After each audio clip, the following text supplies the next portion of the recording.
Dragi moji kolege iz Haba, majstori na delu popravka automobila kao nova. Vi pratite našu emisiju Ogiljat TV na vrhu. Moje ime je Stanković Ognjen, koordinator za posao. Pogledajte kako mehaničar detaljno popravlja automobil i vraća mu stari sjaj. Ako volite majstore, alate i automobile, ovaj video je za vas. Pratite nas za još zanimljivih klipova o popravkama i savjetima iz radionice. Hajde da počnemo. Mehaničar, ko su i šta rade? Definicija profesije. Mehaničar je kvalifikovani stručnjak sa stručnim tehničkim obrazovanjem koji obavlja održavanje, podešavanja i popravke različitih tehničkih uređaja i sistema. Glavne oblasti djelovanja. Mehaničari rade u nekoliko ključnih oblasti. Istraživanja u oblasti mehanike, održavanje mehaničkih sistema, popravka i podešavanja raznih uređaja, rukovanje mehaničke opreme.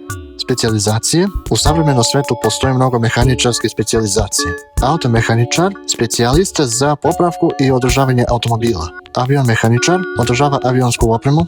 Brodski mehaničar odgovoran je za rad mehanizama na brodovima. Elektromehaničar radi sa električnim uređajima. Radio mehaničar specijalizovan za radio opremu. Mašinski inženjer bavi se projektovanjem i razvojem.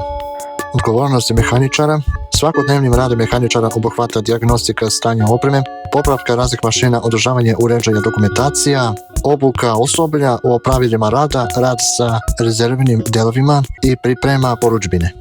Specijalistički zahtjevi. Da biste bili uspješan mehaničar, potrebno vam je tehničko obrazovanje, pažnja prema detaljima, fizička izdržljivost, odgovornost, ručne vještine, spremnost za kontinuirano učenje. Izgledi za karijeru. Profesija mehaničara je i dalje tražena u različitim industrijama, automobilska industrija, proizvodnja aviona, brodogradnja, proizvodnja kućne usluge. Mehaničari mogu raditi i u zaposlenjima i u privatnoj praksi. Visoko obrazovanje nudi mogućnosti za karijeru na rukovodećim pozicijama.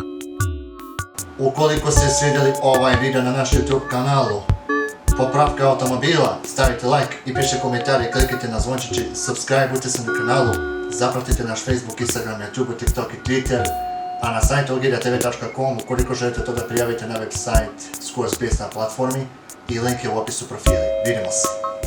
Ćao!